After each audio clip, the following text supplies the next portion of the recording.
Hey guys, tonight we wander into the bustling, muddy chaos of a medieval festival, where you can almost taste the dust clinging to the stays. You hear the stamping of thousands of boots and feel the warmth of bodies pressed too close together.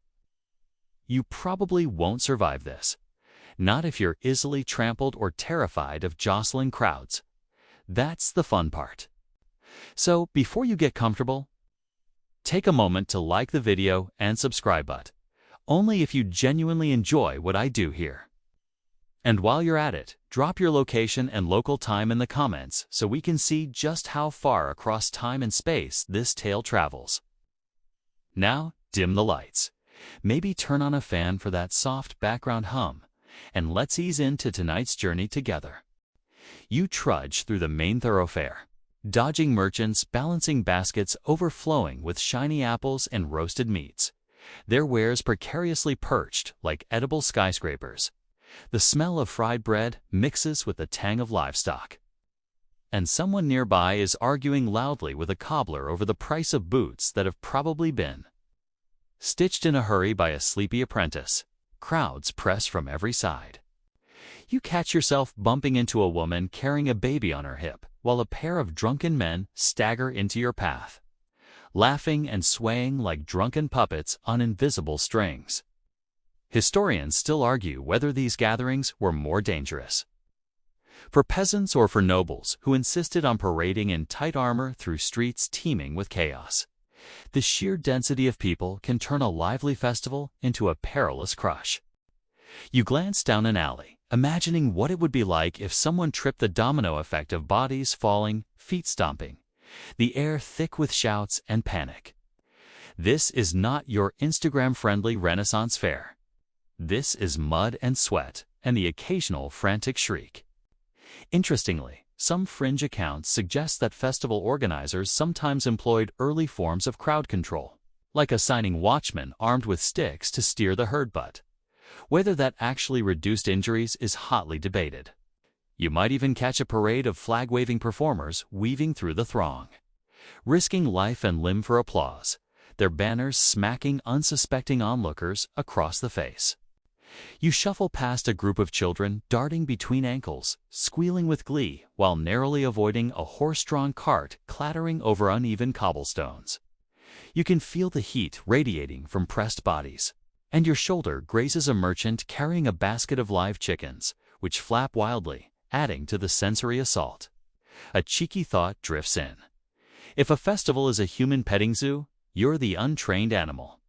And yet, there's an irresistible rhythm to it, the music of fiddlers, the clanging of metal from armored knights, the shouts of barkers hawking grotesque masks or strange elixirs. Of course, the danger wasn't just physical. Pickpockets thrived in such crowded conditions, and rumors of con games were rampant. From enchanted rings to supposedly prophetic dice rolls that could bankrupt an unsuspecting visitor. You tuck your coin pouch a little tighter, feeling the tingle of paranoia. Fringe reports even suggest that some festival-goers staged mock brawls to distract crowds while accomplices relieved pockets of gold and silver. Historians still argue whether these were isolated events or common practice. As the sun dips lower, shadows stretch across the cobblestones, and the festival's chaos takes on an almost cinematic quality. You notice small details. A woman with a basket of preserved fruits who glances anxiously around, perhaps worried about theft. A man in a bright tunic tipping over a barrel of ale by accident, sending frothy liquid spilling over nearby shoes. A juggler dropping pins that roll underfoot, causing a minor scramble. Every element seems mundane, yet combined, they amplify the risk of small accidents cascading into serious mishaps. Remember that bit about the drunken men earlier? One of them bumps into a knight who's trying to maintain composure while balancing a cup of mead. The knight swears under his breath, and a scuffle almost breaks out. Fortunately, a nearby vendor intervenes, shouting something about sacred sausages and accidentally turning the tension into laughter. These little moments illustrate a fascinating fact. Medieval festivals were chaotic enough that humor and quick thinking were survival tools in themselves. Fringe accounts even claim that some street performers deliberately provoked small confrontations to keep audiences entertained. Blurring the line between amusement and danger. You edge closer to a stage where a minstrel strums a lute, her voice cutting through the din with an oddly calming clarity. Despite the music, you're acutely aware of the hazards around you. The medieval festival wasn't merely a backdrop for merrymaking.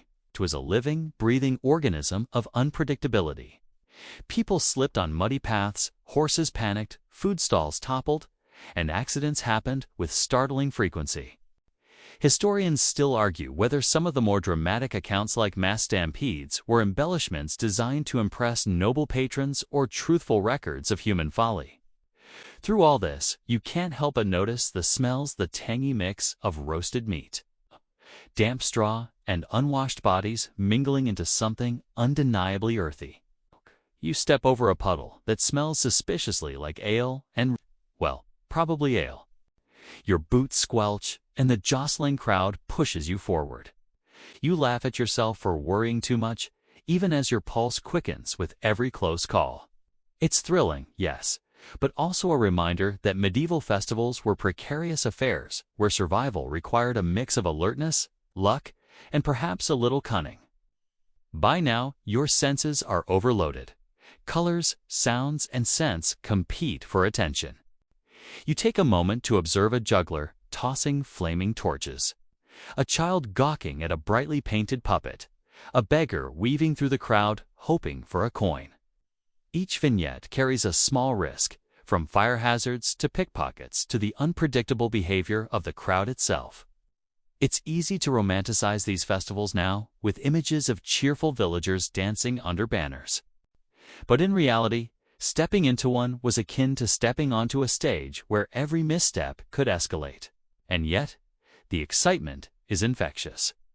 Despite danger, you trudge on, drawn into the living tapestry of human energy, noise, and unpredictability. You wander into the heart of the marketplace, where the tantalizing aroma of roasted meats mingles with the sharper scent of unwashed produce. And immediately, you realize medieval food could be as perilous as the crowds themselves. You lift a spiced pie to your lips, only to notice that the filling quivers slightly, probably perfectly fine. Or maybe a harbinger of an upset stomach later. Eating at a festival wasn't just about flavor. It was a test of your nerve and your digestive system. You probably won't survive your first bite without a grimace, especially if you're the sort who reacts badly to mystery meat. Stalls overflow with roasted fowl, sausages, and pastries that glint enticingly in the sun. You sidestep a platter of pies accidentally knocked to the ground, their savory innards mingling with mud. Historians still argue whether such minor mishaps were frequent causes of serious illness, or if the human stomach was simply more resilient than we give it credit for. Fringe accounts tell of vendors experimenting with exotic spices, herbs, and even crushed gemstones, claiming miraculous health benefits or just trying to make their goods stand out. You consider gingerbread spiced with saffron or cinnamon, and wonder if a modern allergist would faint on the spot. You wander closer to a stall where a man is selling enchanted meat pies, promising that consuming one will bring luck in love or fortune in business. The pie looks suspiciously like yesterday's leftovers, and yet the crowd eagerly buys them. You tuck your coin purse closer, thinking maybe it's luck you'll need more than flavor. The risk of foodborne illness was real. Spoiled meat, contaminated water, and unwashed hands all conspired to turn a seemingly innocent snack into a gamble. You take a cautious nibble anyway, savoring the flaky crust, and feel your stomach whisper a quiet warning. Nearby, a brewer offers frothy mugs of ale, which doubles as both refreshment and disinfectant. Medieval beer was often safer than water, but drinking too much could easily lead to accidents, a fact you'll experience in later sections. Fringe sources suggest that some alehouses mixed herbs or even small amounts of opiates into their brew to keep patrons loyal, though historians still argue whether this was widespread or the stuff of rumor and legend. Either way, you take a sip. noting the sweet tang and realizing that the medieval palate had a flair for intense, sometimes dangerous flavors. You glance at a butcher chopping meat with a practiced, almost brutal efficiency. His cleaver flashes in the sunlight, a reminder that accidental cuts and cross-contamination were real threats. Meat could be preserved with salt, smoke, or vinegar, but refrigeration was a dream for future centuries. Oddly enough, fringe accounts claim that some meat was intentionally aged in ways that modern diners might find repulsive, sometimes using unusual herbs or even fermented liquids to mask spoilage. You wrinkle your nose and move along, secretly grateful for your modern grocery store. Sweet treats are no safer. Honey cakes, candied fruits, and sugared almonds dazzle in the sunlight, yet they too can harbor their own hazards. You remember hearing about powdered sugar that occasionally contained tiny metal fragments, the byproduct of primitive milling methods. You almost laugh at the thought, but then notice a child with a sugar-sticky hand touching everything in sight. Historians still argue whether such minor contaminants caused widespread illness or were just anecdotal hazards. You step aside, hoping your boots survive the sticky footprints scattered across the market floor. Vegetables are another story. You lean in to examine some cabbages and root vegetables laid out on straw mats, and suddenly recall that washing produce was not standard practice. Any remaining dirt or animal waste could carry pathogens. Fringe tales tell of special greens sold with magical properties that might have been just fertilizer or worse. Contaminated. Your stomach clenches slightly at the thought, but curiosity gets the better of you. And you cautiously sample a roasted carrot from a vendor who swears it will brighten your eyes and strengthen your soul. You chew carefully, negotiating a silent treaty between adventure and caution. As you navigate through the labyrinth of stalls, you notice the interplay of spectacle and danger. A juggler tosses apples high into the air, narrowly missing a vendor's head, while children dart around, snatching fallen fruit. You nearly collide with a man carrying a basket of fresh eggs, and in that instant, you realize how easily a minor accident could cascade. Broken eggs, spoiled meat, and a distracted crowd could turn a delightful meal into a digestive nightmare. Fringe accounts suggest that some festival organizers staged food-related mishaps as entertainment, letting spectators cheer as an overeager cook dropped entire trays of pastries for dramatic effect. You duck under a hanging banner and spot a stall offering exotic dishes: pickled fish, spiced offal, and even roasted dormice stuffed with nuts. You hesitate, acutely aware that while your adventurous palate craves novelty, your stomach might stage a quiet rebellion later. Historians still argue whether such delicacies were everyday treats or reserved for noble guests and showy festival spectacles. Fringe tales, meanwhile, hint that some vendors might have enhanced their exotic meats with unusual preservatives, herbs, or even small amounts of alcohol to keep customers coming back, turning every bite into a calculated risk. By the time you reach the end of the market path, you have a smattering of nibbles and a few sips of ale under your belt. Your stomach groans in a mildly panicked warning, reminding you that medieval festival cuisine was a blend of excitement, superstition, and risk. You glance around at the crowded stalls, realizing that food like the festival itself was both a pleasure and a gamble.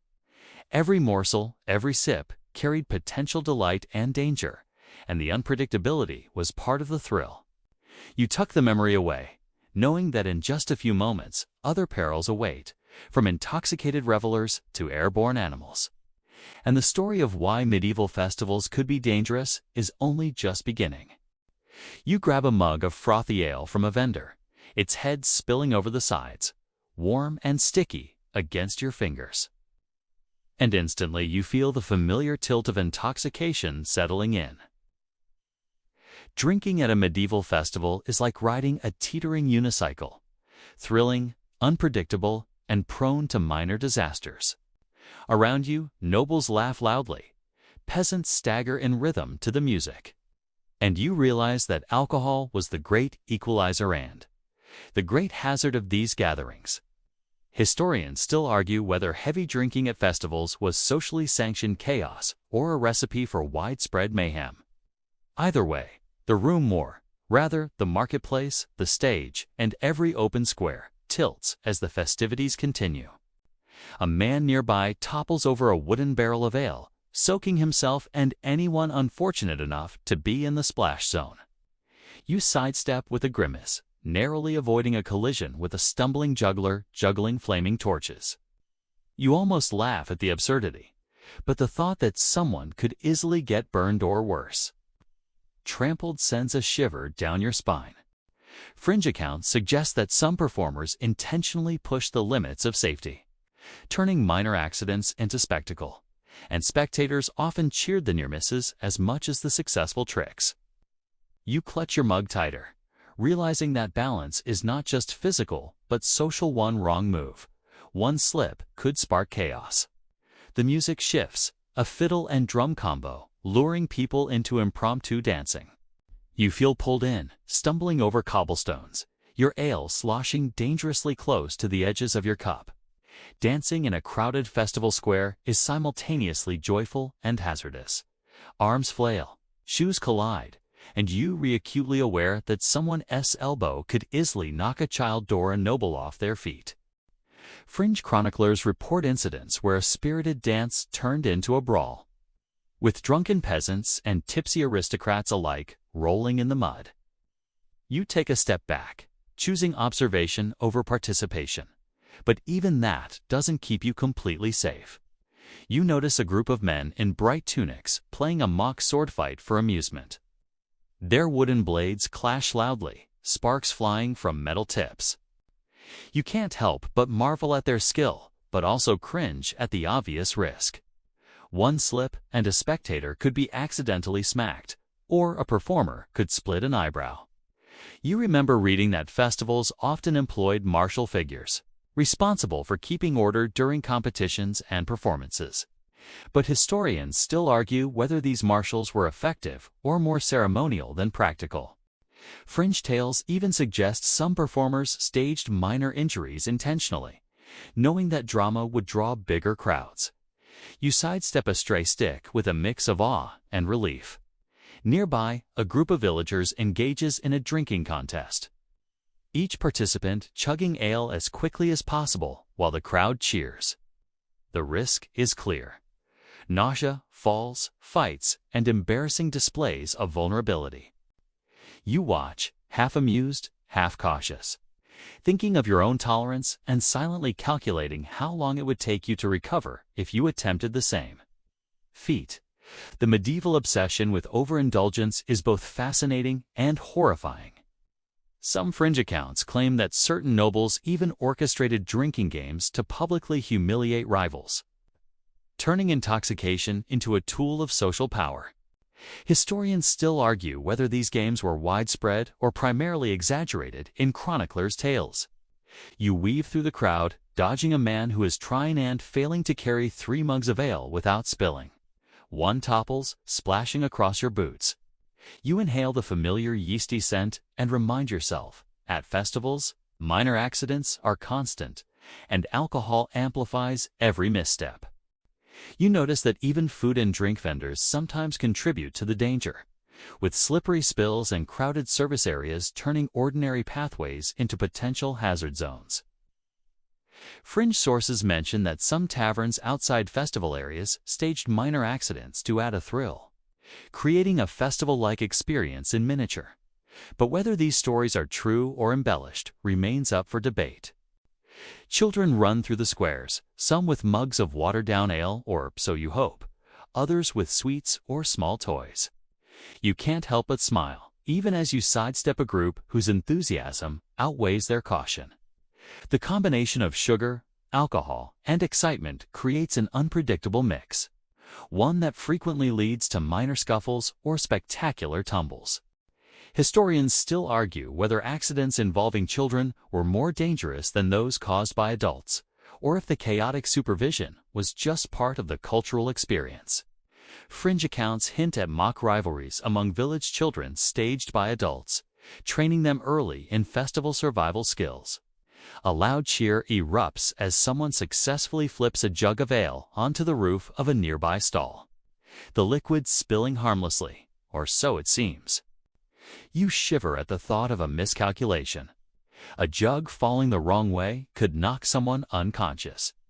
Fire hazards, alcohol, and chaotic movement combine in ways that modern safety inspectors would find nightmarish. Fringe reports suggest that some festival attendees deliberately provoked near disasters for entertainment, tossing objects, tripping on purpose, or creating distractions. You sidestep carefully, wondering whether ancient humans were inherently thrill-seekers or just unaware of the risks. You pause at a corner where two men have engaged in a boisterous drinking game that's now devolved into arm wrestling. Their mugs teetering dangerously, eyes glinting with competition. The crowd leans in, the tension palpable. You realize that almost every aspect of festival drinking is a delicate negotiation of social awareness, physical balance, and sheer luck. One moment, it's all laughter and cheer. The next, someone could fall, spill their drink, and ignite a cascade of minor catastrophes. Historians still argue whether festival culture encouraged responsible enjoyment or tacitly sanctioned recklessness. Fringe stories even hint that some games were coded social rituals, teaching hierarchy, endurance, and bravado under the guise of merriment. By the time you move on, your boots damp with spilled ale, your hair sticky, and your mug nearly empty.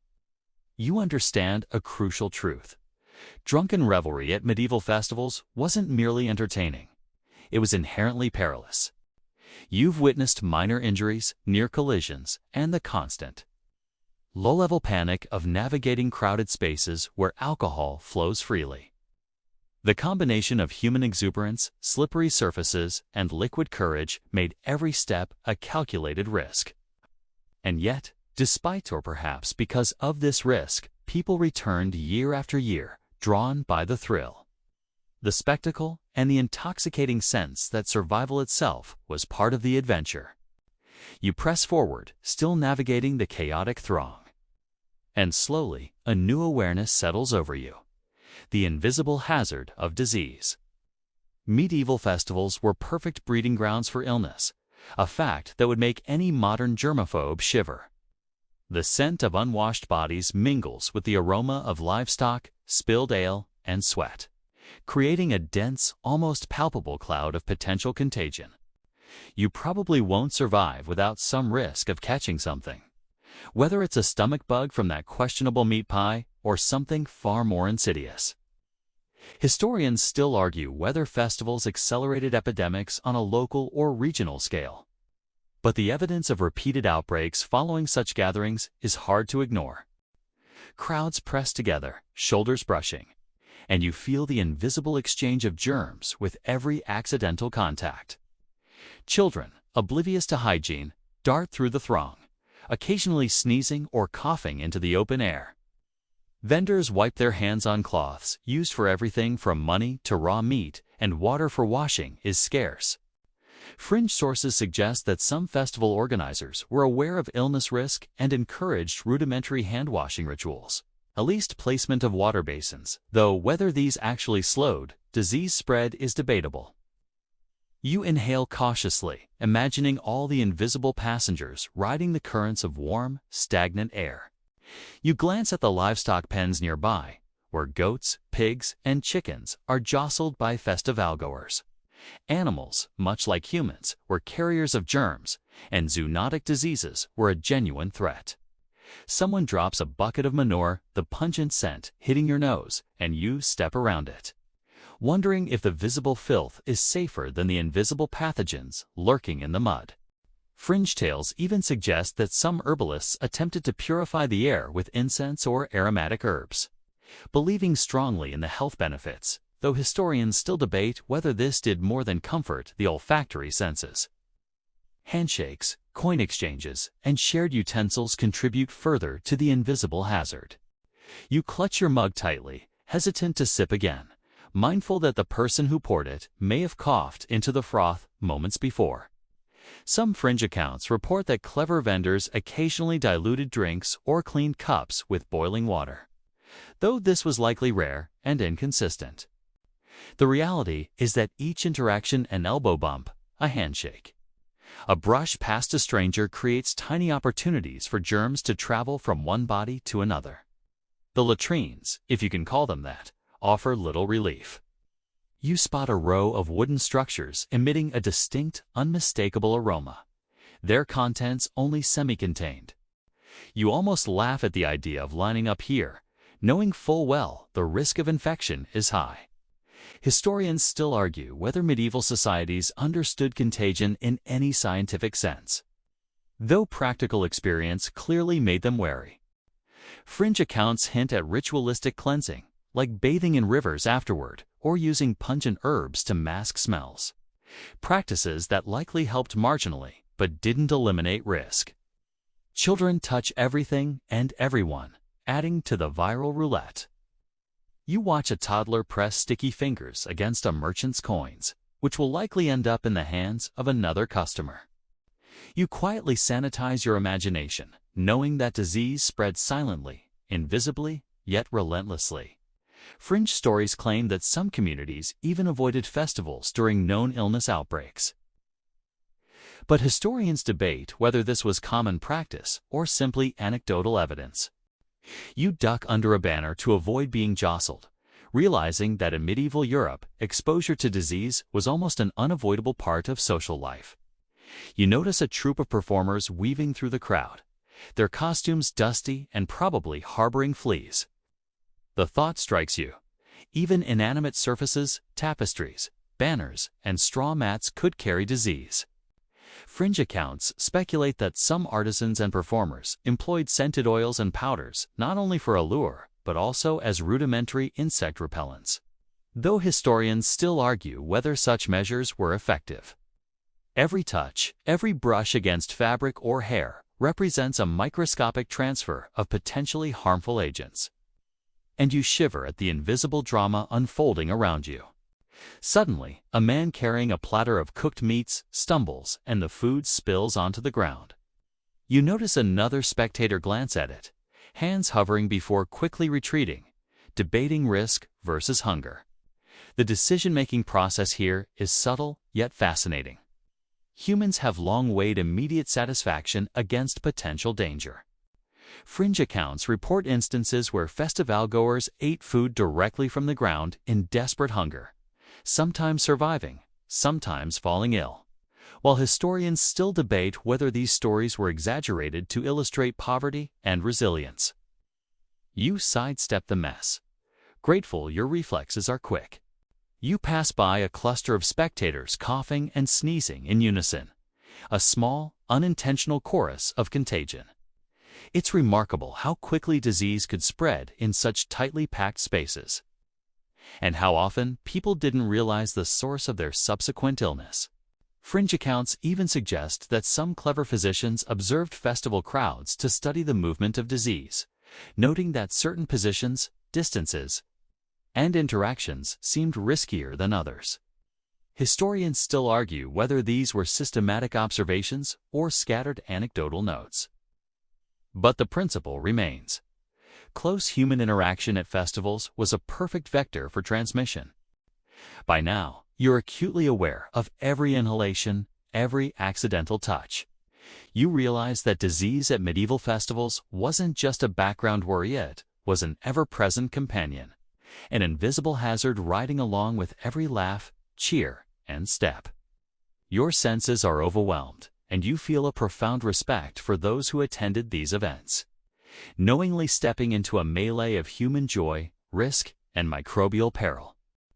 And yet, despite all this, the allure of community, spectacle, and shared celebration drew people back year after year, proving that even in the shadow of danger, human curiosity and sociability endure. You drift toward the center of the festival square, eyes catching the fluid movements of performers weaving between the crowd. Jugglers toss flaming torches high into the air. Acrobats flip and twist atop makeshift stages, and fire breathers expel blazing plumes that momentarily light the dusky afternoon. The thrill is magnetic, but as you watch, You notice the subtle tremor in a performer's stance, the way a miscalculated step could easily turn artistry into accident. You probably won't survive a misstep here without witnessing at least one near disaster. Historians still argue whether chroniclers exaggerated these feats for dramatic effect or documented genuinely dangerous acts. But fringe accounts describe stunts so audacious that modern performers would hesitate. You sidestep a juggler whose pins have gone astray, imagining the tiny disasters narrowly avoided. A stray flaming torch lands dangerously close to a merchant's booth, smoke curling in your direction, and you instinctively duck. Fringe tales claim that some performers deliberately included near misses in their routines to excite crowds, blurring the line between skill and intentional hazard. The combination of fire, height, and clumsy spectators made every performance a risky negotiation between audience delight and personal injury. You feel the heat of the flames and the faint scent of singed hair, acutely aware of how close chaos hovers at every corner. You move closer to a tightrope walker, balancing on a rope strung between two stalls. Each careful step draws gasps from onlookers, and the performer sways just enough to remind everyone of the fine line between spectacle and catastrophe. You notice a child in the crowd, wide-eyed, teetering near the rope, and you edge forward to ensure they don't tumble underfoot. Fringe accounts suggest that some tightrope performances incorporated small animals on the rope, adding unpredictability to the act, though historians still debate whether these stories were literal or embellished. Either way, the tension is tangible, and the risk for both performer and spectator is real. Nearby, a fire breather exhales a towering flame, singeing the banner of a nearby stall. You flinch, ducking instinctively, and the crowd erupts in nervous laughter. Fringe sources note that some performers coated their mouths with oils to achieve higher flames, a practice that, while visually impressive, could easily lead to burns or ingestion hazards. Historians still argue whether safety precautions were ever formally enforced at these events, or if performers relied solely on experience and bravado. You take a cautious step back, heart thudding, fascinated and alarmed in equal measure. Jesters tumble across the ground, juggling balls, cups, or even knives, and you watch a particularly nimble trickster nearly collide with a wooden post. The audience gasps, but the performer rights himself, drawing laughter and applause. You realize that entertainers weren't just risking embarrassment, they were flirting with injury, or worse. Fringe accounts suggest that some jesters intentionally courted minor injury for dramatic effect, a kind of slapstick survival training. Historians still argue whether these dangerous antics were true demonstrations or stylized storytelling amplified in manuscripts. You adjust your footing, noting how every movement around you has the potential to cascade into chaos. A group of acrobats forms a human pyramid, balancing precariously atop each other, their sweat glistening in the late afternoon sun. One slip could topple the entire structure. You can almost feel the potential energy of disaster building, a kinetic sculpture of risk. Fringe chronicles hint that rival groups sometimes sabotaged each other's acts, intentionally or accidentally, to earn attention or laughs. And historians still debate whether these accounts are factual or humorous exaggeration. You step aside, thankful for your relatively safe observer's vantage. You notice a performer with a trained falcon, its talons gleaming as it perches on a gloved arm. Suddenly, the bird takes off in a swirl of feathers, narrowly missing a nobleman's hat and startling nearby children. You can almost hear the collective gasp of relief as it returns to its master.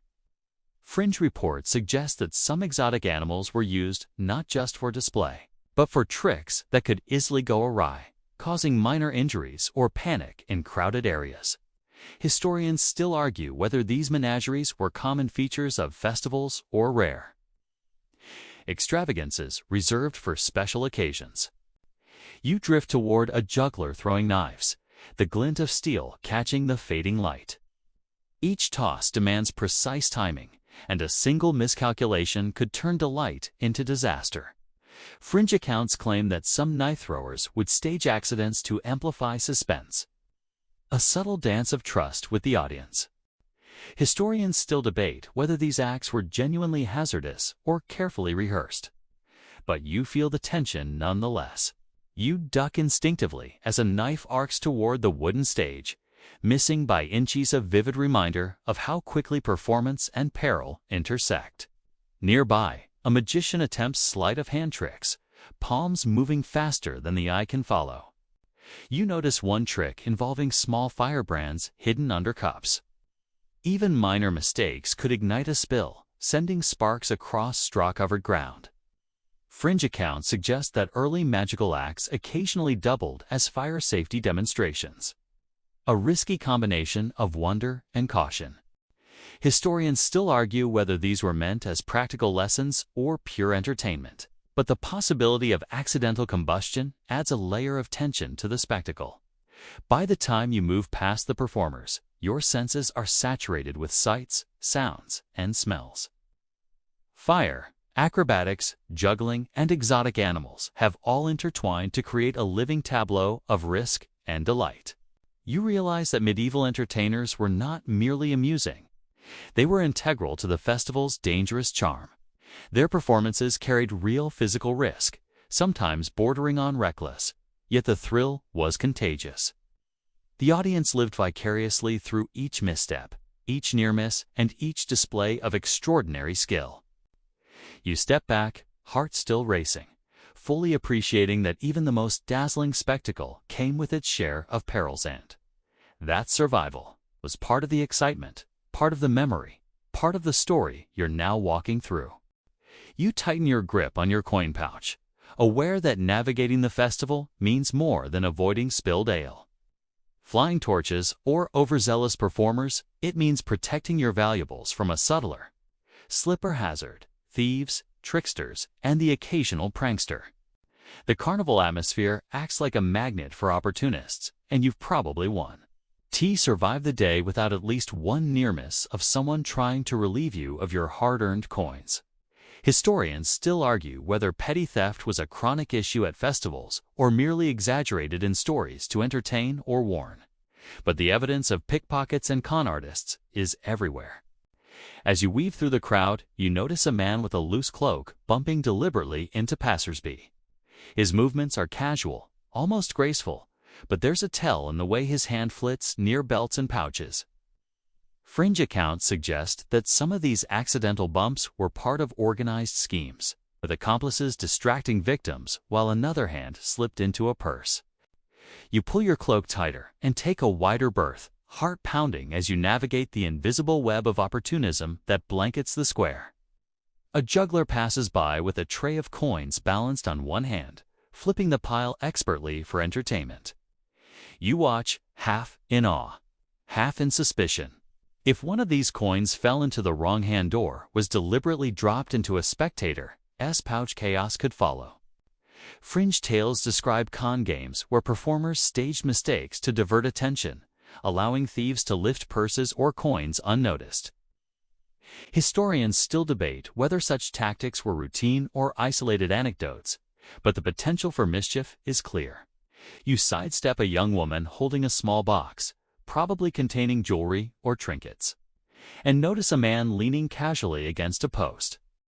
His eyes follow the box with unnerving focus, a predator of opportunity. Fringe reports hint that some festival-goers memorized patterns of guards, performers, and distracted children to orchestrate small heists, blending artistry with stealth. Historians still argue whether organized criminality at festivals resembled modern pickpocket rings or was a patchwork of opportunistic individuals. Either way, you feel your pulse quicken. Nearby, a prankster spills a bucket of water onto a passerby, eliciting laughter from the crowd. The soaked victim curses under their breath, distracted enough that another child snatches a coin dangling from their belt. You can't help but admire the sly coordination, even as you tighten your satchel strap. Fringe sources even suggest that some tricks were staged to teach vigilance or reinforce social lessons, though historians still debate whether these were intentional or merely accidental mishaps. You glance at a game of chance, a dice-based contest where a sharp-eyed cheat can easily manipulate outcomes. The croupier's quick fingers fascinate and alarm you simultaneously. And you wonder how many unsuspecting festival-goers lost not just coins, but pride and dignity in a matter of moments. Fringe accounts claim that some con artists traveled from fair to fair, perfecting their craft, while historians still argue whether documented incidents reflect common practice or memorable exceptions.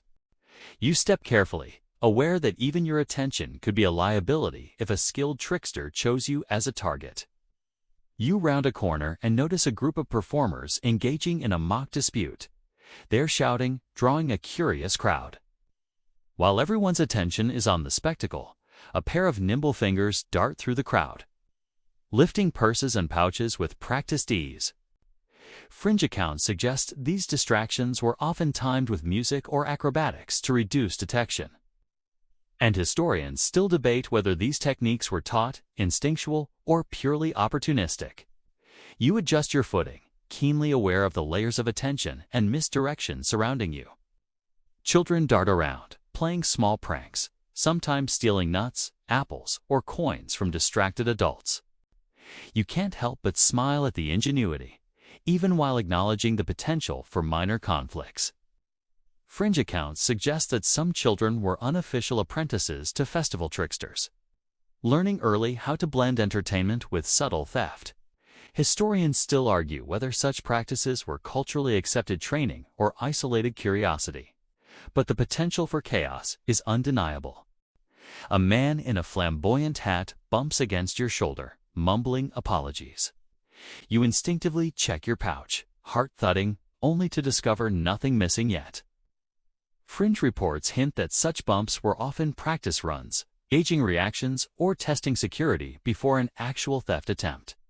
Historians still debate whether anecdotal tales of large-scale purse lifting at festivals were exaggerated to teach moral lessons or reflect genuine risk.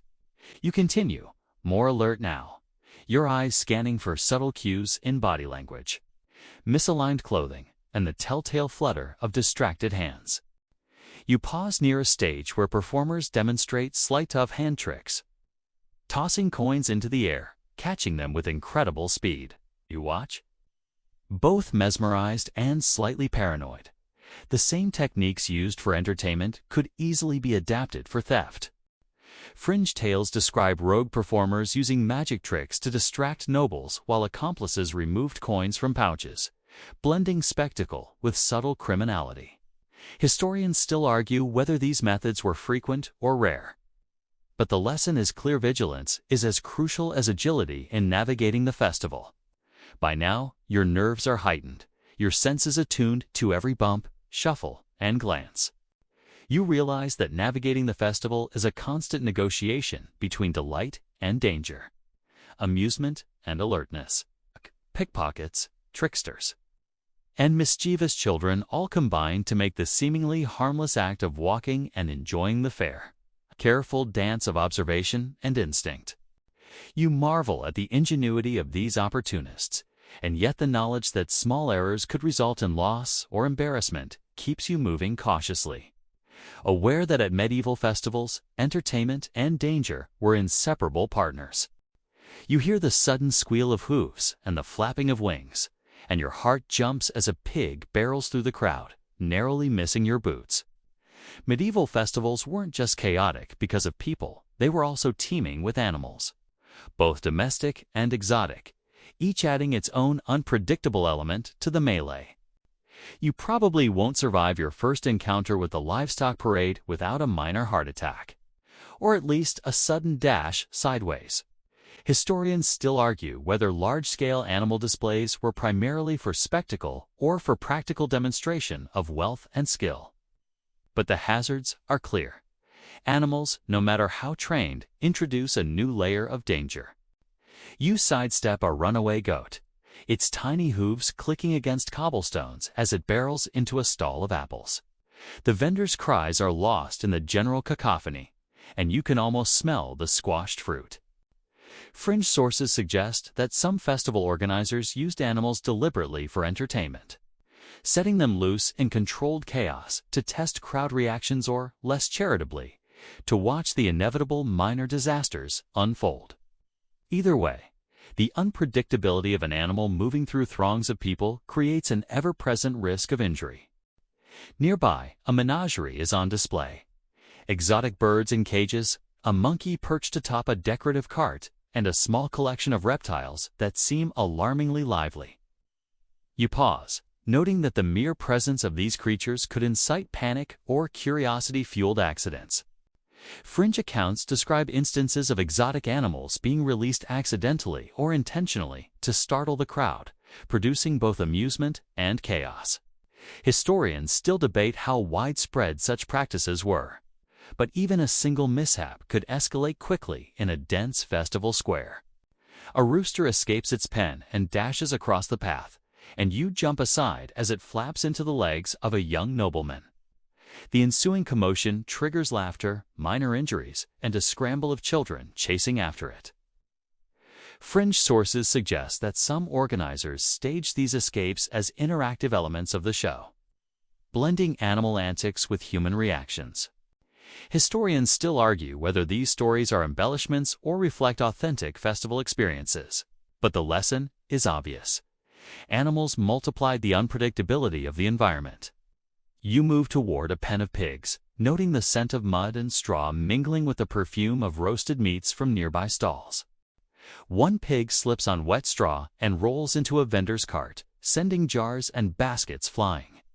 You step aside, narrowly avoiding a collision with a flying cabbage. Fringe accounts even describe competitive pig-chasing events, where festival-goers had to catch the animals for a prize, a practice that historians still debate as either structured entertainment or chaotic anecdote.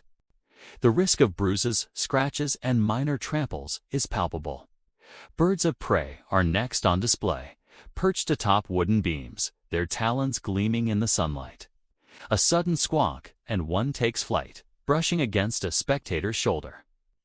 You flinch as a feather brushes your cheek, realizing that even trained animals were unpredictable when startled.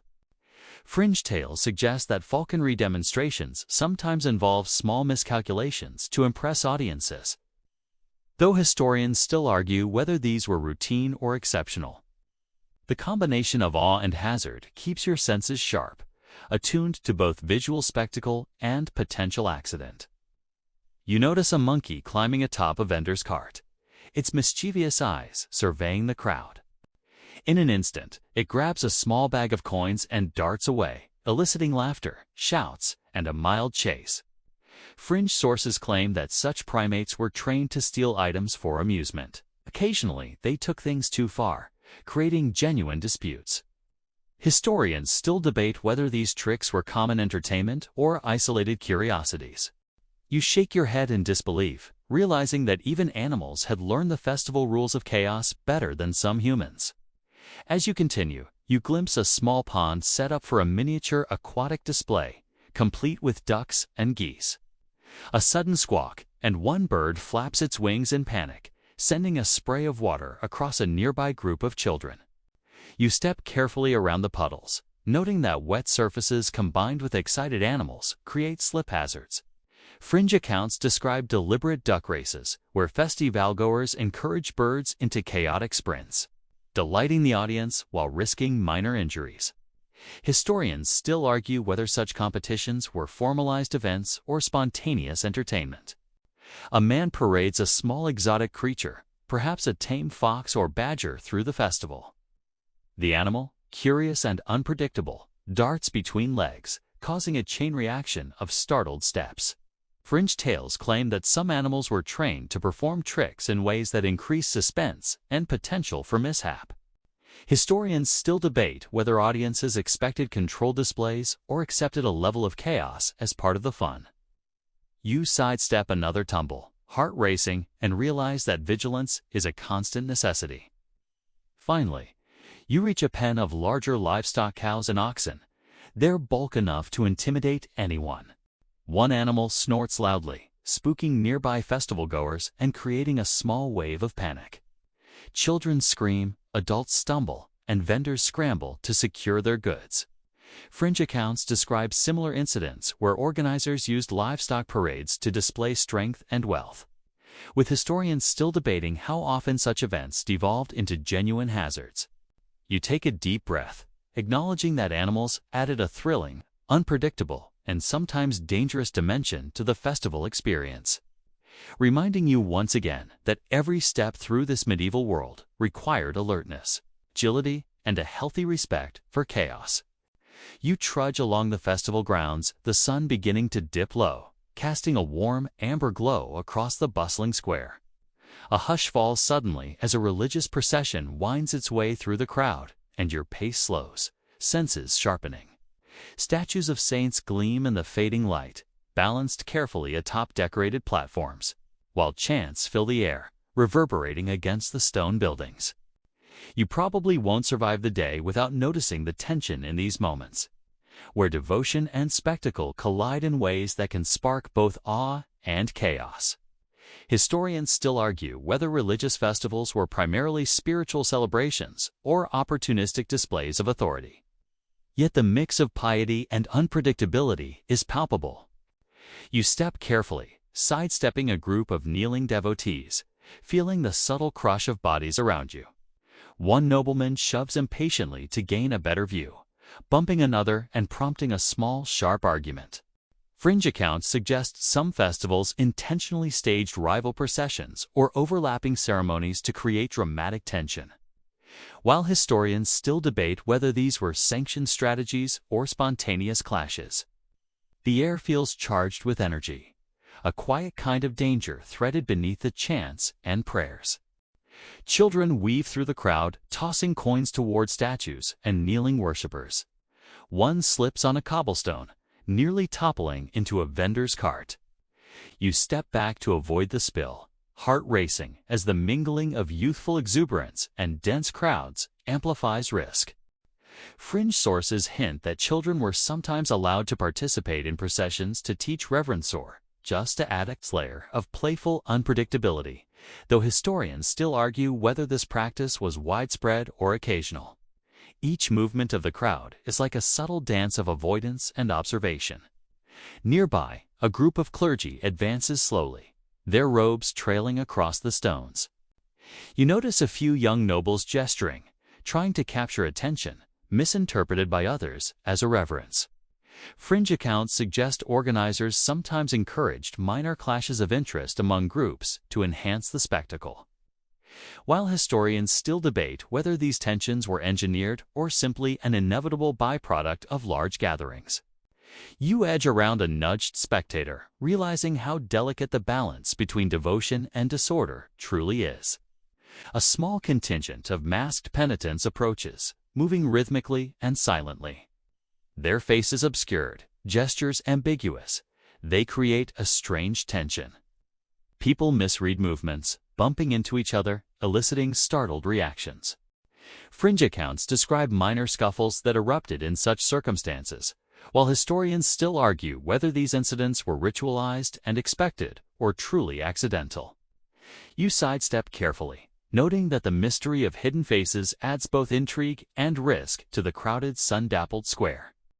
You glance toward a traveling preacher delivering fiery sermons with exaggerated gestures to hold the attention of the audience. Voices rise, some echoing agreement, others murmuring dissent. Fringe accounts suggest that oratory displays sometimes provoked controlled disputes, heightening engagement with mild theatrical tension. Historians still debate whether such provocations were planned or merely anecdotal exaggerations. You notice subtle signs of mounting agitation in the crowd, shifting feet, restless hands, and flickering eyes. Even an eloquent sermon carries a latent hazard when mingled with large, diverse audiences. Near a shrine, devotees press to touch sacred relics. Fingers bump, elbows collide, and murmurs of reverence blur into grumbles of impatience. Fringe accounts hint that organizers occasionally positioned relics to encourage minor jostling, amplifying the sense of excitement, while historians still argue whether these setups were deliberate or incidental. You step lightly, aware that even acts of devotion can become sites of minor accidents or conflicts. The delicate choreography of crowd management and ritual creates tension almost invisible to the casual observer. Guilds and local tradespeople cluster around processional routes, displaying banners and offerings. Rivalries flare quietly. A hand nudges another's display. A banner is slightly shifted in perceived disrespect. Fringe sources suggest such subtle competitions were encouraged to maintain engagement and excitement, while historians still debate the prevalence and purpose of these rivalries. You navigate carefully, mindful that even seemingly minor disputes in the festival's religious zones can escalate rapidly, particularly in a crowd already stretched thin with attention and emotion. A small contingent of musicians enters the procession, their instruments providing rhythm and embellishment. The sound draws more spectators toward the edges, compacting the crowd and raising the risk of accidental contact or tripping. Fringe accounts suggest that music was sometimes timed to coincide with potential clashes, heightening both drama and amusement. Historians still argue whether these effects were intentional or simply byproducts of organic crowd movement. You move carefully, noting how even artistry can intensify danger when combined with density, excitement, and human unpredictability. Finally, the procession reaches its climax at the altar. The collective hum of anticipation, reverence, and mild anxiety rises and falls in the crowd. You exhale, sensing the subtle release of tension as spectators realign themselves. Smiles replacing furrowed brows, footsteps easing, and energy shifting toward the informal post-ritual festivities. Fringe accounts may exaggerate minor conflicts for dramatic effect, and historians continue to debate the frequency and scale of such incidents. Yet the reality is clear. Religious tension added a vibrant, unpredictable, and quietly hazardous dimension to medieval festivals. You continue your walk, aware that faith, ritual, rivalry, and crowd dynamics combine to produce a kaleidoscope of human experience. Every step a reminder of the delicate balance between reverence and chaos. You trudge toward the center of the festival square, drawn by the sharp twang of bowstrings and the high-pitched cheers of spectators surrounding a cluster of archery targets. Medieval festivals weren't just a feast for the senses, they were arenas for skill, bravado, and subtle, ever-present danger. You probably won't survive long here without noticing how the thrill of competition often skirts peril. Historians still argue whether archery contests were designed primarily as entertainment, or as a covert way to train townsfolk for war. But the potential for accidents is unmistakable. A misfired arrow, a distracted spectator, or an unexpected stumble could turn a display of skill into a minor catastrophe. A young archer steps forward, bowstring taut, muscles flexing as he lines up his shot. You instinctively lean back, holding your breath as the arrow whistles through the air, narrowly missing a spectator whose attention is elsewhere. Fringe accounts suggest that some festival organizers deliberately positioned observers close to the targets to amplify tension and excitement, while historians still debate whether these stories were exaggerated for effect or based on reality. Your eyes follow the path of the arrow, noting how every movement, both human and projectile, requires acute awareness to avoid disaster. Nearby, a jousting demonstration begins, with armored knights charging at one another on horseback, lances aimed and shields braced. The rhythmic pounding of hooves resonates through the square, and you feel a thrill coupled with unease. Fringe sources hint that some jousts were enhanced with subtle, trick-weighted lances, staged falls, or carefully timed misalignments to heighten spectacle, while historians still argue whether such practices were widespread or exceptional. You step just outside the path of the riders, heart thudding, aware that a single errant horse could transform entertainment into injury. You sidestep a discarded lance as one knight dismounts awkwardly, sending dust and straw into the air. The audience erupts in cheers, oblivious to the close call, while fringe tales suggest that minor mishaps were sometimes intentionally orchestrated to entertain spectators. creating a faint thrill of danger without serious harm. Historians still debate whether these were truly planned or merely lucky coincidences. Either way, you're acutely aware that the boundary between performance and hazard is razor thin. A tug-of-war game between two guilds draws your attention next. Ropes strain, feet slip, and bodies pull with all their strength. One participant stumbles, sending two others sprawling in a chain reaction. Fringe accounts hint that organizers sometimes exaggerated the potential for chaos to engage spectators, while historians still argue whether competitive games at festivals were systematically risky or generally harmless. You sidestep another fall, noting how a simple contest can become a choreography of near misses, laughter, and minor injuries. A foot race begins, and villagers sprint across the square, arms pumping, legs slipping on the uneven cobblestones. One runner trips, nearly colliding with the finish line judge. Fringe sources suggest that obstacles, rocks, uneven stones, and discarded straw were sometimes left intentionally to heighten tension. While historians still debate whether such hazards were planned or incidental.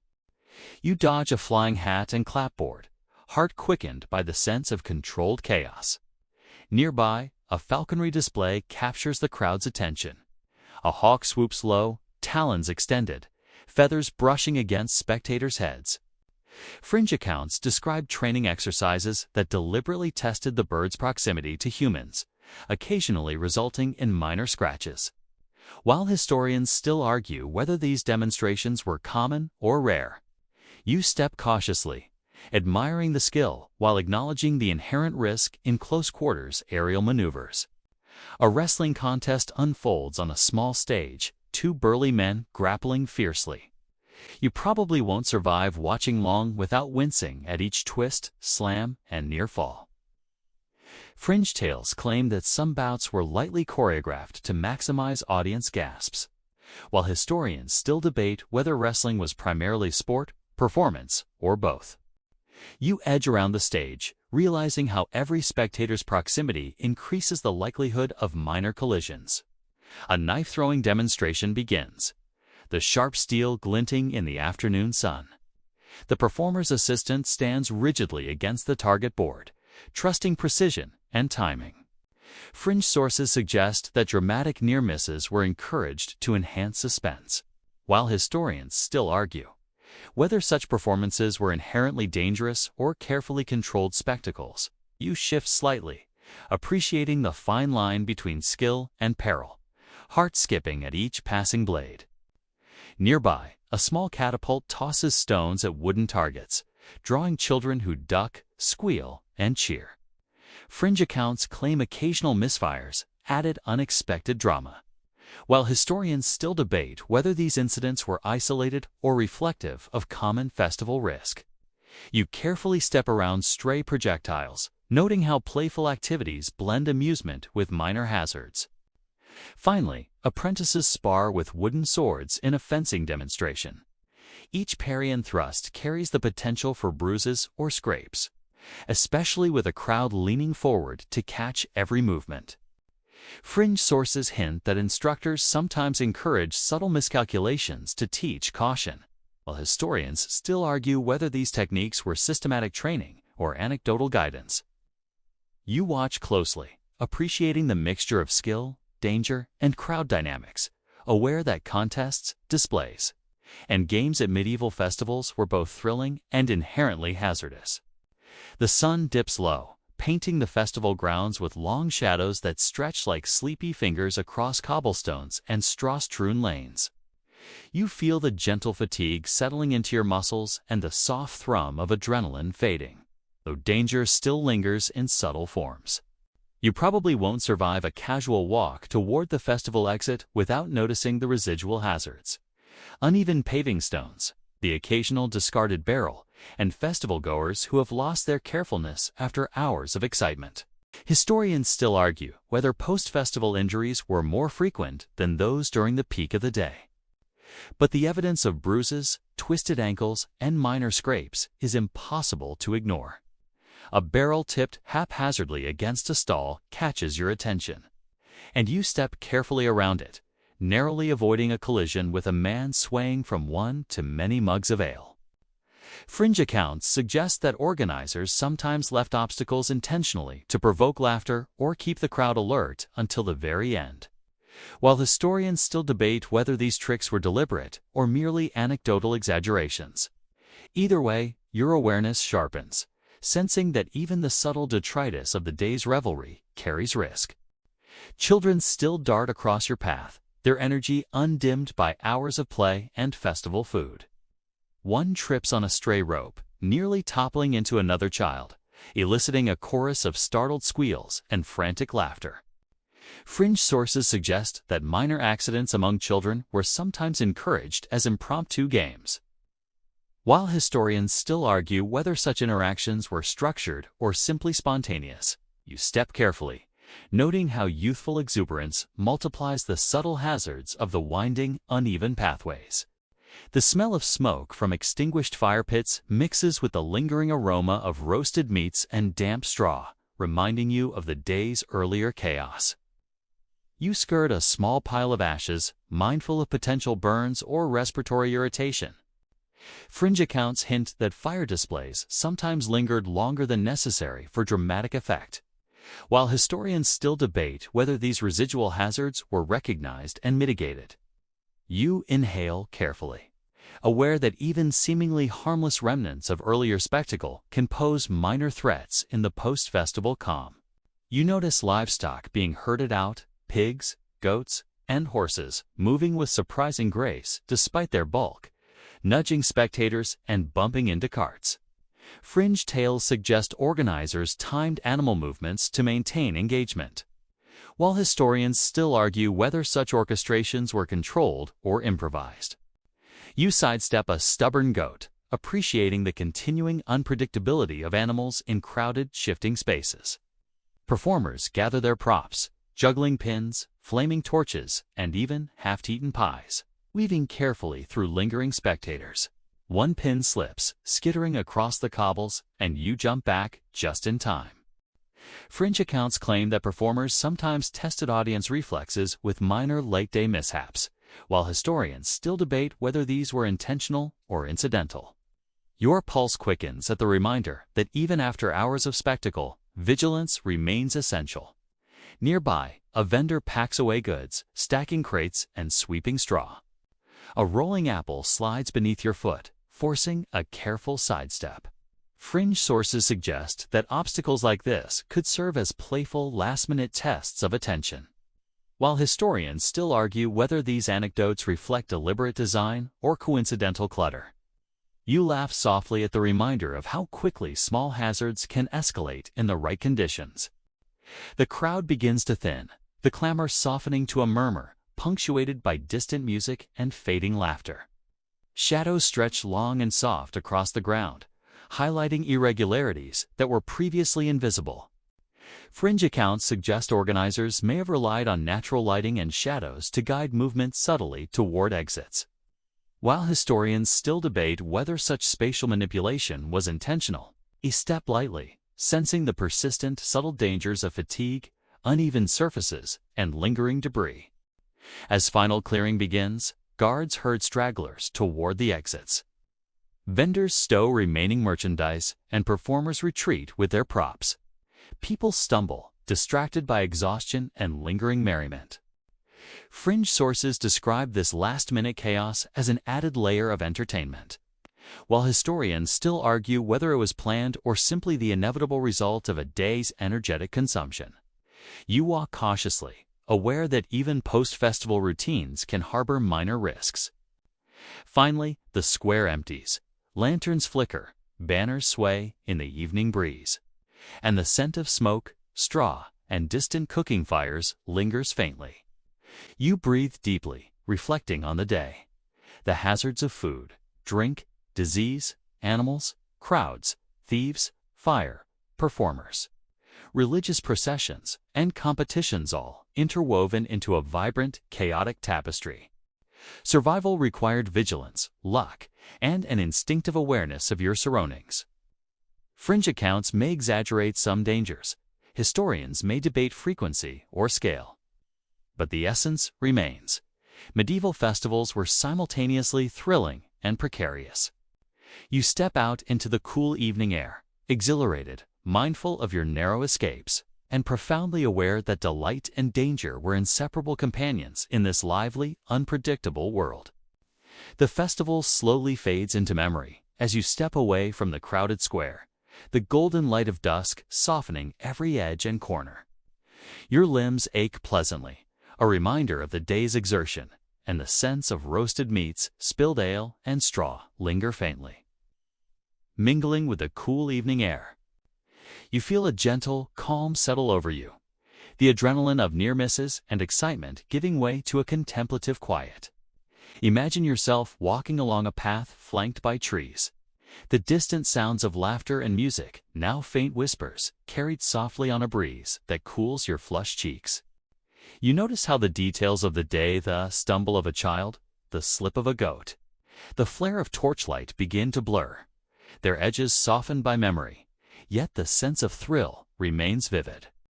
Every hazard, every minor panic, every spirited cheer now folds into a tapestry of human experience, weaving together the joyous, chaotic, and unpredictable elements that made medieval festivals unforgettable. Even the risk itself becomes almost comforting. Reminder that life is lived fully when danger and delight coexist in delicate balance. The distant sound of hooves fades, replaced by the subtle rustle of leaves, the gentle coo of pigeons settling for the night, and the soft hum of your own breathing. You feel the rhythm of your pulse slow, each inhalation deeper and more deliberate. Your thoughts drift over the sights, smells, and sensations of the day, now tinged with the softness of reflection rather than the sharp edge of alertness. Fringe tales and historical debates linger in the background, interesting but gentle companions rather than urgent warnings.